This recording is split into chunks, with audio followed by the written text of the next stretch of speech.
Welcome to another one of these videos supporting you in writing your essay for Logos 1. And we're now looking at editing, and this is the fourth of the editing videos.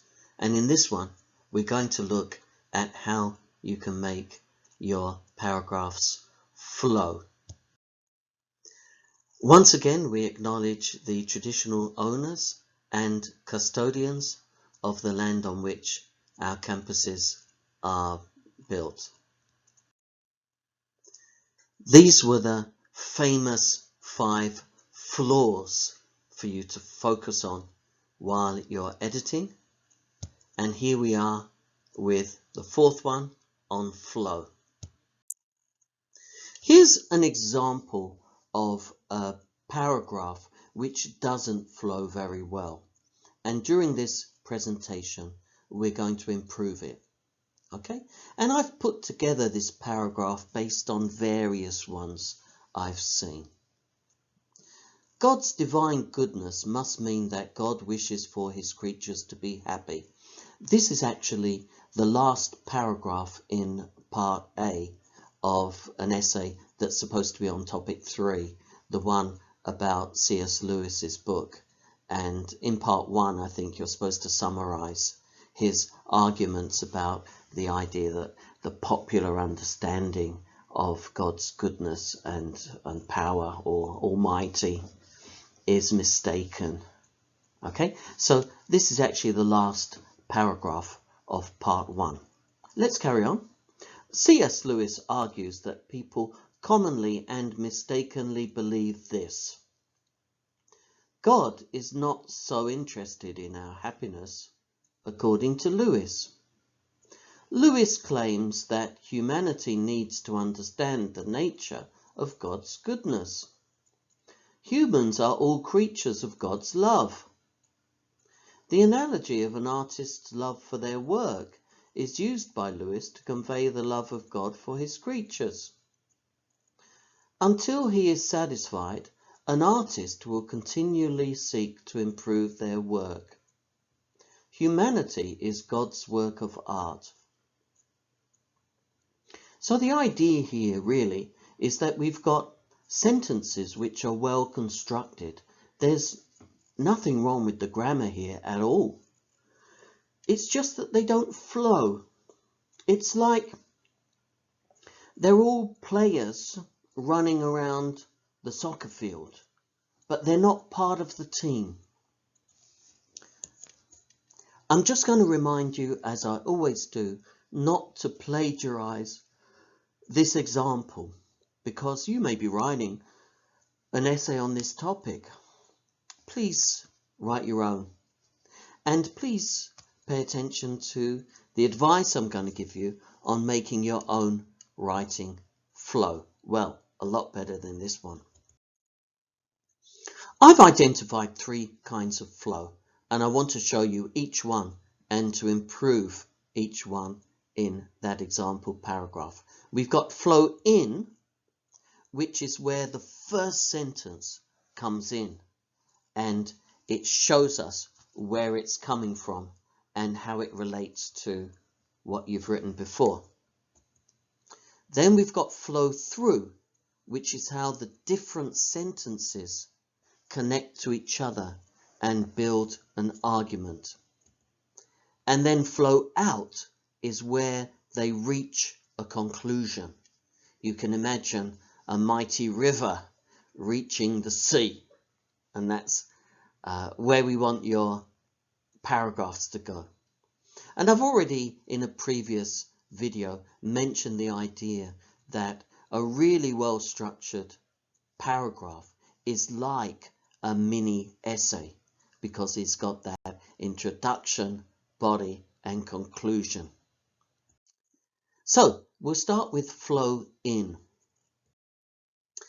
To get your first sentence really to flow in so it's easy to read and the reader has a good sense of how it connects to what they've just read in the paragraph before, we want it to refer back to the main topic you've just written about.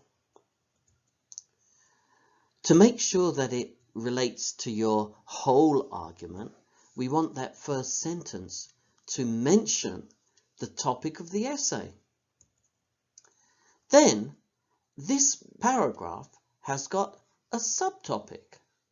As we've already seen in that one we read, the subtopic is about the idea of happiness. And then we want a kind of point to be made. What is this paragraph aiming to do in relation to that topic? Here is the example from that paragraph we read earlier. This is the first sentence. So let's have a look. Does it refer back to the topic of the previous paragraph? No, I can't see anything in there that sends me back. And does it name the topic of the essay? Well, I think we can be more generous here and say that God's divine goodness is at least one of the points in that essay question. And does it name the subtopic of this paragraph? Well, again, I think we can give it to the student here.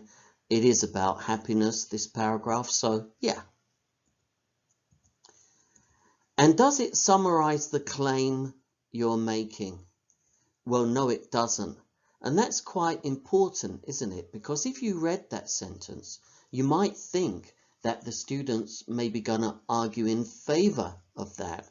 But, well, C.S. Lewis doesn't agree with that at all. In fact, isn't he trying to disagree with it? So I'm going to summarize that as having a little bit of flow, but being low flow. So it can be improved. Let's have a look at it. Here is an improved version. Again, I haven't raided the dictionary here, but I have used the word misconception, which I think may have been used in the question, but certainly the question is asking you to identify popular misunderstandings. And I could have used the word misunderstanding here as well, I suppose. So does this refer back? Well, yes, it does. Right at the beginning, it says the other. So clearly, we must just have looked at one misconception already, and then this is the other. It's quite a natural, simple, common way to link, isn't it? Another or the other. So yes. Does it name the topic of the essay? Well, yes, we haven't changed that. Same as the previous sentence. Does it name the subtopic? Well, yes. We haven't changed that either. But what we have changed is the point of the whole thing, which is that is a misconception, according to C.S. Lewis, the other popular misconception. So we've used key words from the question. You don't need to be super original, but what we now have is a more complete first sentence, which has flow because it connects to what you've just said and it connects to the topic of the essay and it moves us forward into the new topic of this paragraph by calling it a misconception as well. So, make sure then that another way to do this, in a sense, a more simple way of making the same point, is to say that your opening sentence would normally have these two parts. The first part will be looking back. And then the second half will be looking forward. And to have that sort of look back, look forward way of writing is going to really improve the flow of your essays. And I've said a bit more about that in the video 5, in which I talked about body paragraphs. So we've looked at flow into with the first sentence. So now we're going to look at flow through, which is how the other sentences build on that basis. So again, we've got a checklist. We want to start with the topic of the previous sentence. Then we want to add something new in the second half. And it's quite similar to what I've said in relation to paragraphs, isn't it? And really, writing is a bit like rugby in that way, in which to move forward, you need to pass back. And you pass back, you pass the topic back. And that's how you move forward. Students, maybe through impatience or whatever, are a little bit like me when I get on the pitch. And instead of passing forward, I just kick the ball up the field, hoping that I'm making progress. But of course, if you've ever seen a game of rugby, you realise that's a bit of an illusion, and you're very soon back where you started from. So you want to just carefully just build up by passing the ball along the line, and that's how you're going to actually get up the field. So using the topic words again makes sure that we keep on topic. It's to do with relevance, which I talked about in another video too. And one way of adding a little bit to flow is to use some of those linking words, but we don't want them all the time, just at a key point. You know, 1, 2, 3 in a paragraph might be enough, not every time. So let's have a look at this original version again. And I don't want to go into too much detail, but I'll just pick out a couple of examples each time. So the first point is, do they start with the topic of the previous sentence? Well, look at this one. The sentence before, remember, said, Lewis argues that people commonly and mistakenly believe this.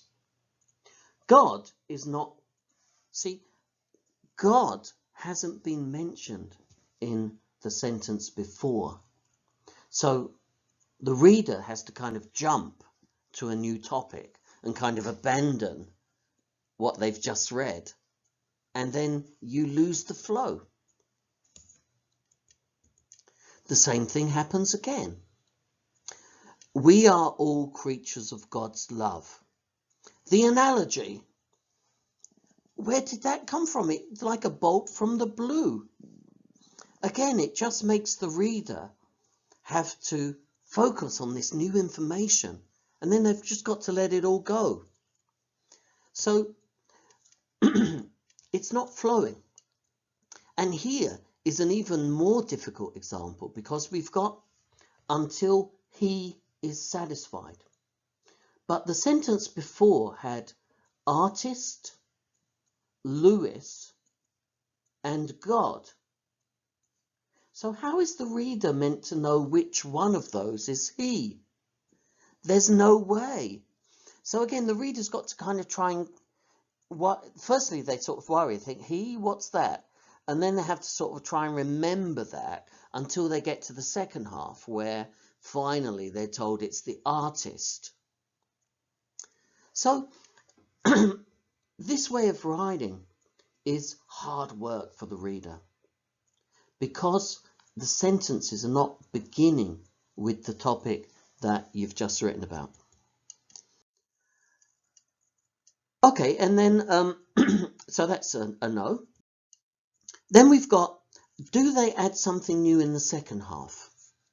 Well, again, let's look at a couple of examples. We've got, C.S. Lewis argues that people commonly and mistakenly believe this. This. The word this must refer to what they said in the previous sentence. So instead of moving forward in the second half of the sentence, it's dragging us back. It's like we're swimming against the current. A similar example. The sentence before had artists' love for their work. And then we've got used by Lewis to convey the love of God for his creatures. Okay, so that's the second half of this sentence. But it's not new information. You can see it in the sentence before, just above. So again, we're being dragged back. So that's reducing the flow. So it's the opposite of what we want to achieve. And let's have a look at the third thing, which is using the topic words.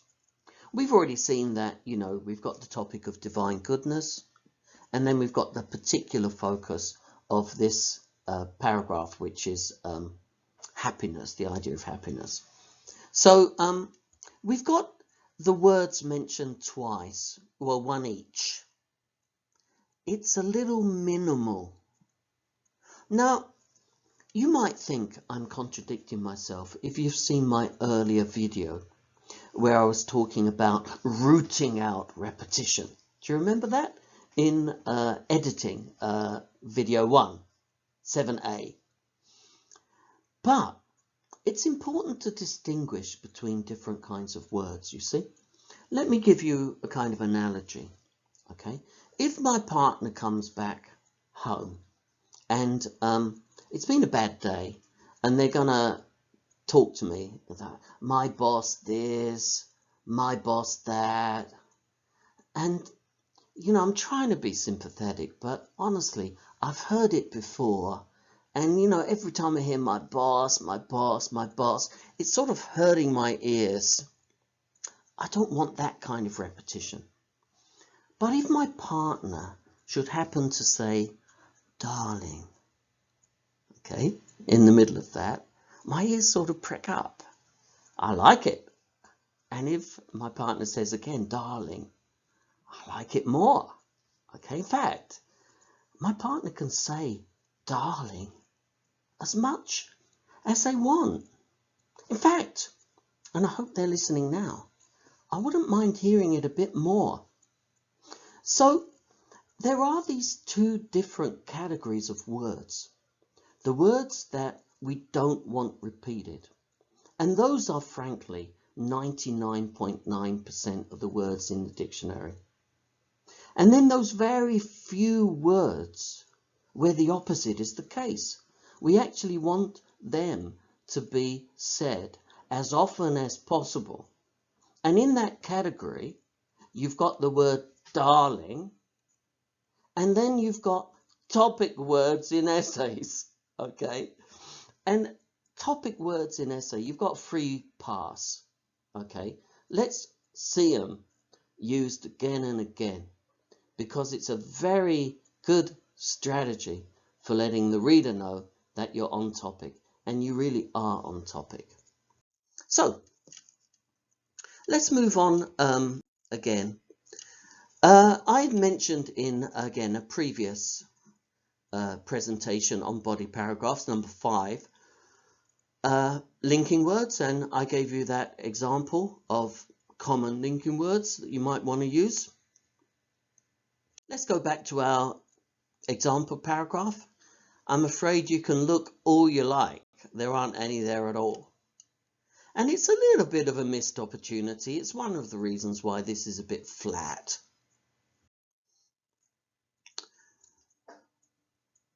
So I think it's not that difficult to find ways of improving this. And that's what I want to do now. I want to sort of build it up from the beginning again. So we're starting off with that nice flow-in sentence that we had at the beginning.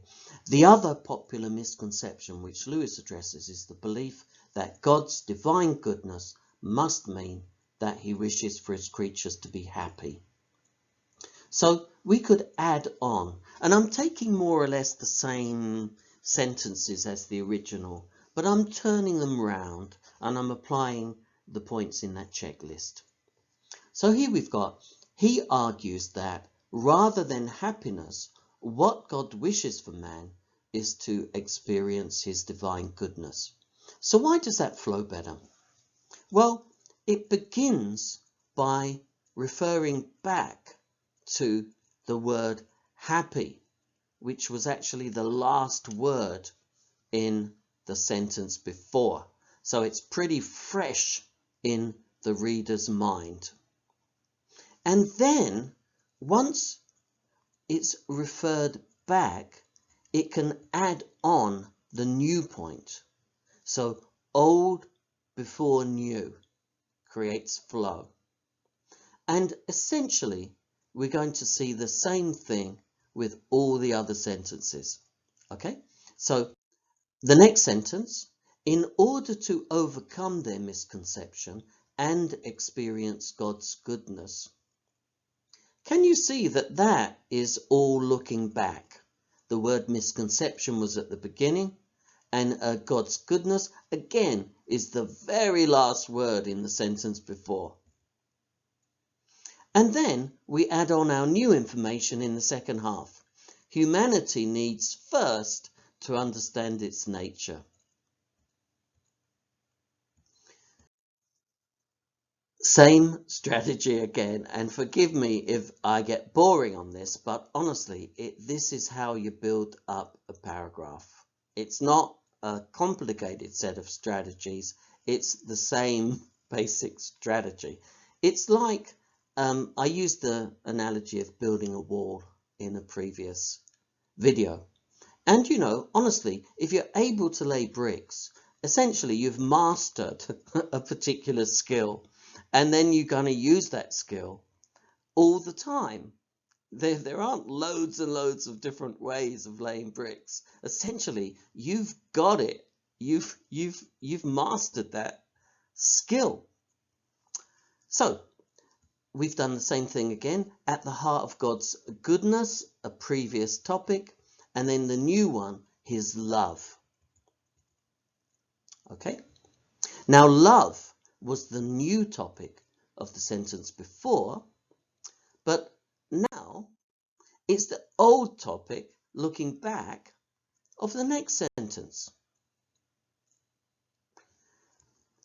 And now we've got, building on that, something new. You remember that really awkward sentence about the analogy? Well, we've kept the basic idea that students presumably got from the book. Now, I should mention, I haven't read C.S. Lewis's book at this point. I'd like to read it, haven't read it yet. So, I don't know if this is good material. I've just picked it out of student essays. My point is just showing you some writing strategies. Please don't be misled into thinking that this is necessarily a great interpretation of C.S. Lewis's work. I don't have a clue on that. Okay, and then we have the last part of our flow, which is flow out. And flow out essentially is where you end up at the end of your paragraph. We want a conclusion to the paragraph, and we want you to say something about the overall topic of the essay, really. Because remember, the whole paragraph is supposed to be part of an answer to the whole thing. It's not completely separate. In the original paragraph, we had humanity is God's work of art. It's actually a nicely written sentence, honestly. It's nicely constructed, a rather beautiful thought. Okay. But what does it tell us about C.S. Lewis's argument about popular misconceptions of God's goodness? It doesn't at all, does it? So it sort of works in a very local sense, but it doesn't kind of conclude an argument that's answering the question. So it can be improved. Here's an improvement. Hey, we've brought in our heavy artillery, the linking words. Okay, notice I told you 1, 2, or 3 is enough.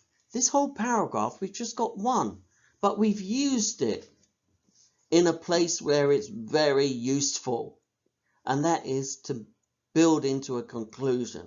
Therefore, no doubt that we are now at a conclusion, right?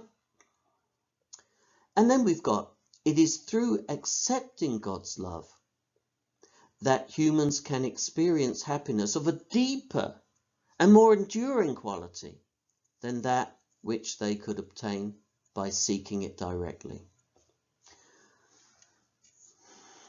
Okay, so we do have a reference to the topic of the paragraph, but you see that it attempts to make a point about the argument as a whole, that idea that, you know, humans have got the wrong idea about chasing after happiness. Anyway, so what we've done then is to take that kind of clunky paragraph where all of the sentences were sort of separated, and we've put in that three kinds of flow. The flow in, that first sentence that looked back and then forward. And then we've got the flow through, the same thing basically at sentence level, starting each sentence by referring back to the topic and then adding your new point in the second half. And flow out, where we reach a conclusion that actually says something in relation to the overall topic. So here's the checklist. I've just put those questions together for your convenience. And look, I'm afraid sometimes that going on so much about essay writing might possibly increase your anxiety, and I really don't mean to. And I know what it's like writing essays at university, and particularly when I was doing it first time around. Honestly, I found it hard going. And I really sympathise, and for some reason, as things went along, I began to enjoy it much later. And I just wish I could kind of sort of convey to you somehow sort of the positive vibes, because I enjoy this sort of thing. And if you could just try and feel a little bit more comfortable and just try and give yourself a bit of positive self-talk, you know, it might help you to get on with it. Try not to get into that kind of negative frame of mind about essay writing. You know, like every kind of experience, there's some enjoyment to be had. And the sorts of changes that I'm talking about in this editing phase, it's actually quite enjoyable. It's like sort of cleaning something up or fixing something up. Try and get sort of some satisfaction in those changes that you make. Okay, so we've got one more of these videos to go, but in your phase now, you might consider making an appointment, and I must say they've been coming in thick and fast over the last couple of days. My schedule's getting a bit full. And do use the library for their resources. The next one is called Crimes Against the English Language. And, you know, it's just kind of a light-hearted look at the kinds of strange grammar or strange words that could come out if maybe, I don't know, sometimes people just maybe trying too hard, so they start writing in a sort of strange way. Anyway, we'll look at some examples. So thanks a lot again, and you know, like I said, it's not forever, but see if you can get a little bit of enjoyment. Just squeeze it out as much as you can from the rest of your time on this essay. Okay, see you next time.